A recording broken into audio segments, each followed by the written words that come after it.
superhero movie, I'm a big fan of sort of superhero comic books growing up, or just comic books in general growing up.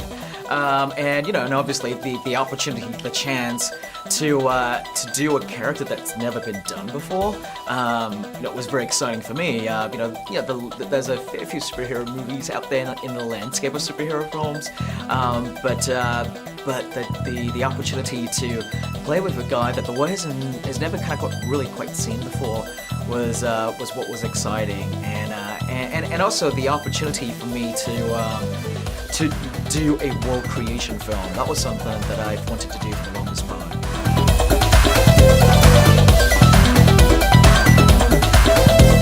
Yeah, you listen. I was I was involved in the in that process early on when they were in the midst of cooking up Justice League, and so so it was something I was mindful of. I was aware of what they were doing, and realizing that that ultimately I'm picking up the character where they leave off with Justice League. And the thing that I wanted to kind of make sure that I could do was make it an origin story without it being a prequel. But what's so cool about where I picked up the character at the start is, he starts off as a loner. He starts out as a guy that kind of doesn't quite fit in right into either worlds, and he keeps to himself. It's great because it allows me to then take him on this hero's journey to becoming more accepting of who he is and becoming more accepting of the two different worlds, and realizing that he's actually the best of two worlds.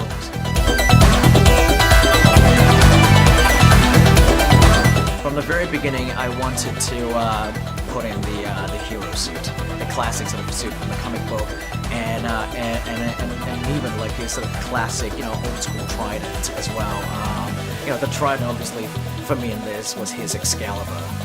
King Arthur, in search of his Excalibur, was basically my sort of plot narrative.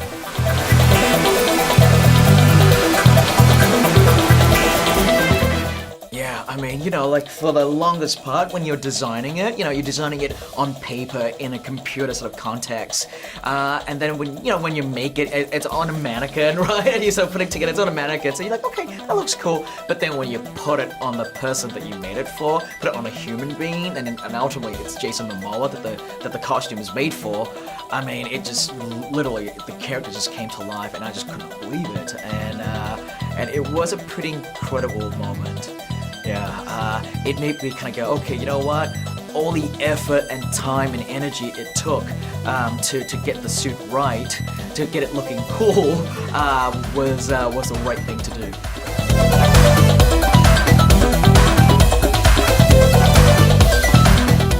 I said that from day one when people would interview me, when I was just starting out making this movie, and I said, I want to make a fun movie, and everyone was giving me crap for saying, oh, he's saying the buzzword fun. And I'm like, no.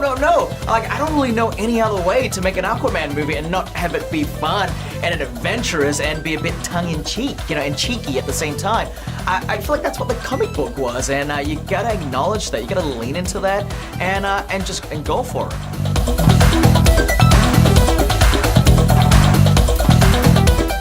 I've said that when I was designing the Karathan creature, which is my own version of the Kraken, I wanted the most powerful creature on Earth to be a female character, rightfully, and then the next step was for some reason I kept thinking that.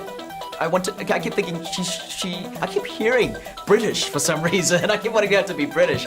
So I started, kind of like, putting kind of names together, and the names that I sort of put together were Dame Helen Mirren, Dame Judi Dench, and then Dame Julie Andrews, and very fortunately for myself that I think Julie told me this, that she said her grandson is a big fan of my work and a big fan of these films, and really wanted to see grandma in this film, and so I really have him to thank for that, and Julie was just amazing. I mean, I just can't believe it when I was directing her that I'm like, oh my god, I'm directing Julie Andrews.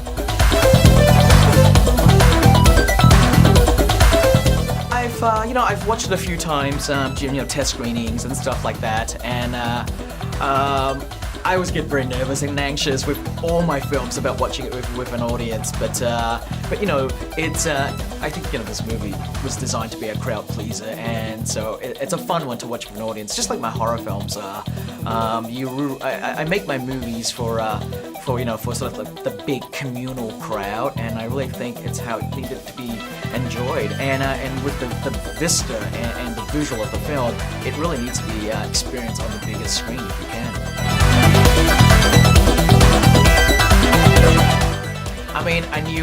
I mean, all of them are fantastic, but I think, you know, a lot of people were actually pleasantly surprised at how awesome Dolph Lundgren was. And I'm like, not for me, I was like, I always knew that he was amazing, and that's why I cast him in this, and Dolph is great, you know, like, you know, even growing up with, you know, just all his movies in the past, you know, I remember watching him in Johnny Mnemonic and then going, wow, Dolph is so charismatic in this role. He's so good in this film, and, you know, and I've always kind of, you know, had him in the back of my mind, and when it came time to cast this role, you know, of an elder statesman king, but who potentially was a great warrior at one time, you know, a great powerful king, you believe that Dolph could play the character, and then Dolph is great. I mean, everyone was great. Nicole Kidman is amazing, and this was my first movie with Nicole, and